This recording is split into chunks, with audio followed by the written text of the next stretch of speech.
खबर गंजबासौदा से। मामला शहर की सब जेल से प्रारंभ हुआ। अंकित दुबे नामक एक व्यक्ति को 452 धारा में 2 दिन के लिए जेल भेजा गया। जेल में प्रहरी रामबाबू शर्मा से अंकित दुबे की मुलाकात हुई। मुलाकात इतनी गहरी बढ़ गई कि लाखों रुपए का लेन देन प्रारंभ हुआ। रामबाबू शर्मा ने अंकित दुबे को 65 लाख रुपए बाजार में ब्याज पर चलाने के लिए दिए, लेकिन अंकित दुबे ने बकायदा पैसे को ब्याज पर चलाकर रामबाबू शर्मा को 85 लाख रुपए दिए। जब हिसाब की बारी आई तो रामबाबू शर्मा ने कहा, अभी आपका पूरा पैसा नहीं आया है, 50 लाख और भी चाहिए। इस पर अंकित दुबे काफी परेशान हो गया। बार बार रामबाबू शर्मा प्रहरी द्वारा प्रताड़ित किया गया। इस पर एक दिन अंकित ने जहर खा लिया और राजीव गांधी जन चिकित्सालय में भर्ती किया गया। वहां से उसे विदिशा रेफर कर दिया गया। डॉक्टरों की मदद से अंकित को बचा लिया गया। अंकित ने उच्च अधिकारियों को इस मामले की लिखित शिकायत की है। वह पूरे सबूत पेश किए।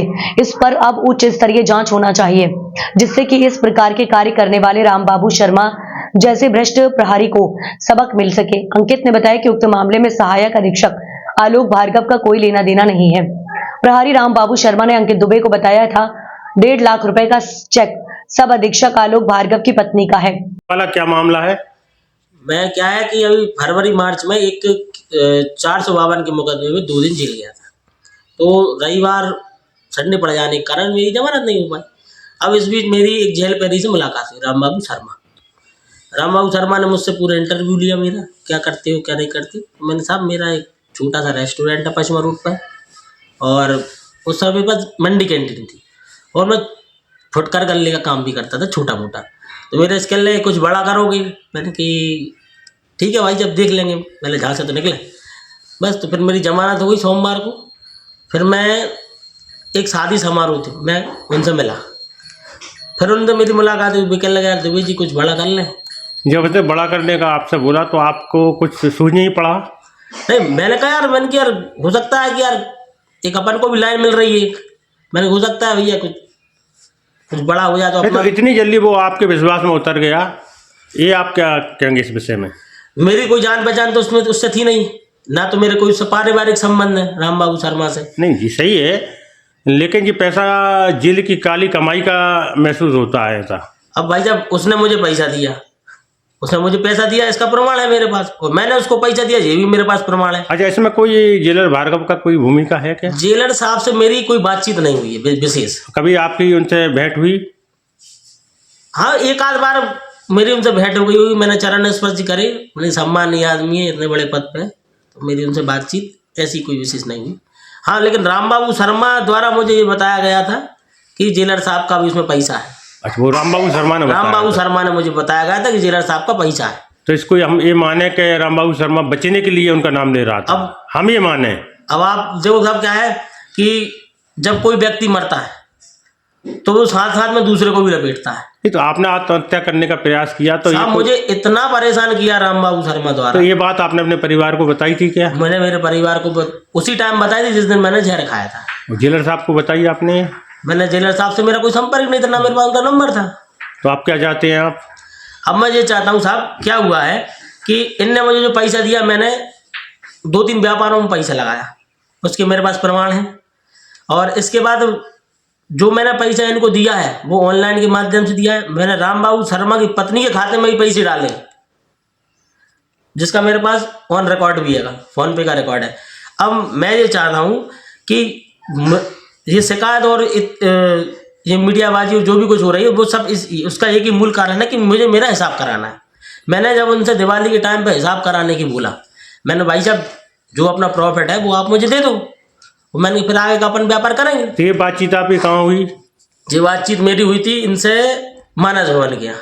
अच्छा, ये आपसे मिलने आते थे? जी, मुझसे साहब रोज ही मिलने आते थे, और मैं उनको नगद पैसा देता था, ऑनलाइन करता था। ये मुझे जगह जगह बुलाते थे। जेल के पास जो एक वो है अपना केंद्रीय विद्यालय है, कॉलेज है, कृषि कॉलेज, वहाँ पे मतलब वहाँ पे मेरी प्रतिदिन से मुलाकात होती रात को 8-9 बजे करीब। और मानस भवन हुआ, अपना लाल परेड ग्राउंड हुआ। तो इसने जो आपको पैसा दिया था तो इसने ये कहा था कि इसको आप ब्याज पे चलाओ? बिल्कुल, उसने मुझसे यही कहा था कि जो पैसा है इसको ब्याज पे चलाओ। अच्छा, और हमें दो, और हमें दो ब्याज कमा के। तो उसमें आपको क्या प्रॉफिट था? उसमें मेरा ये प्रॉफिट था कि मैं जैसे गल्ले का भी काम करता था छोटा, और कुछ मेरे सहयोगी भी हैं जो छोटा मोटा काम करते हैं, उनसे ही मैं संपर्क में था। और फिर जो मेरा प्रॉफिट होता था मैं उनको देता गया।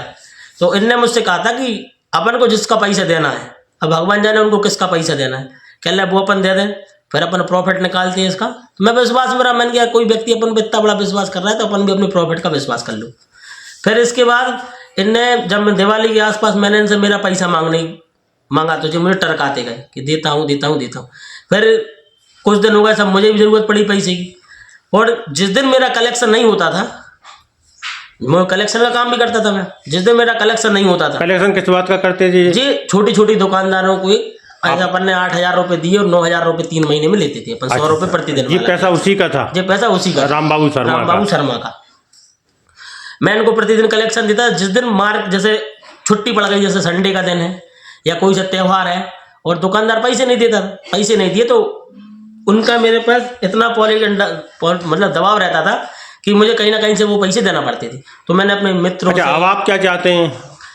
मेरा निवेदन ये है कि देखो साहब, मैं इतना बड़ा आदमी तो हूँ नहीं हूँ, और मुझे सिर्फ उनसे एक ही शिकायत है कि जो मेरा प्रॉफिट का पैसा बन रहा है वो आप मुझे दे दें। मैं इनसे यही कहता आया हूँ हर बार कि भाई साहब जो मेरा बन रहा है वो दे दो। इनने मुझसे हर बार ये कहा है कि जो पैसा अभी तक तुमने दिया है मुझे वो पूरा ब्याज है, ना कि मूल। अब भाई साहब एक बार बताओ, मैं 63 लाख रुपए का इनको 84 लाख रुपए दे चुका हूँ। ये आज ही मुझसे ये कह रहे हैं कि ये पैसा मूल नहीं है, ब्याज का है। अब आप बताओ, इतना इन्होंने मुझे एक रजिस्टर भी दिया है जो जेल का है। वो रजिस्टर दिखाएं आप। ये मैं आपके सामने बता रहा हूँ, ये रजिस्टर है। ये जेल से बना के दिया था? ये जेल से रामबाबू शर्मा ने बना के दिया था। इस पे आप देखें, रामबाबू शर्मा के हस्ताक्षर है इस पे? रामबाबू शर्मा की हैंड राइटिंग है, देखिए आप। अच्छा अच्छा अच्छा, ये है रजिस्टर, ये देखिए, देखो ये इसमें लिखा है 1 लाख रुपए का 45,000 रुपये महीने ब्याज भाई, 1 महीने का? 1 महीने का। और ये देखिए साहब, इधर मैं आपको और चीज़ों से भी खुलासा कर दूँ। 1 लाख रुपए का 50,000 रुपये महीने ब्याज, 1 लाख रुपए का 45,000 रुपये महीने ब्याज। ये देखिए आप, 17,000 का 22,000 रुपये महीने ब्याज। मतलब ये अंधी लुटाई चल रही थी। ये 2 लाख रुपए का 1 लाख रुपये महीने ब्याज। अब क्या चाहते हैं आप? मैं ये चाहता हूँ कि साहब इनकी उच्च स्तरीय जांच हो। जेल में जो भी गतिविधियां में संलिप्त हैं जो लोग, तो मैंने सुना है कि वहाँ बंदियों से मिलने के लिए परिजन जो आते हैं उनसे भी पैसे लिए जाते हैं। अब साहब आप रहे ना जेल में, तो आपको जानकारी होगी। देखिए साहब, क्या है जेल की जो जानकारी है, मैं आपको बता दूं कि मैं 2 दिन रहा हूँ जेल में। मुझे जो सेल में रखा गया था तो उसमें क्या है, सुबह 6 बजे निकलते हैं, वो 11 बजे फिर शिफ्ट हो जाते हैं, फिर निकलते हैं 5 बजे, फिर इसके बाद 1 घंटे की छुट्टी मिलती है, 6 बजे के बाद फिर लॉकअप हो जाता है। तो अब इतनी मुझे जानकारी तो नहीं, लेकिन हाँ मैंने कुछ लोगों के मुझे सुना है कि अगर जेल में आप पैसा नहीं दोगे तो आपसे गंदगी भी साफ कराई जाएगी और आपको सुविधाएं भी नहीं दी जाएंगी। धन्यवाद।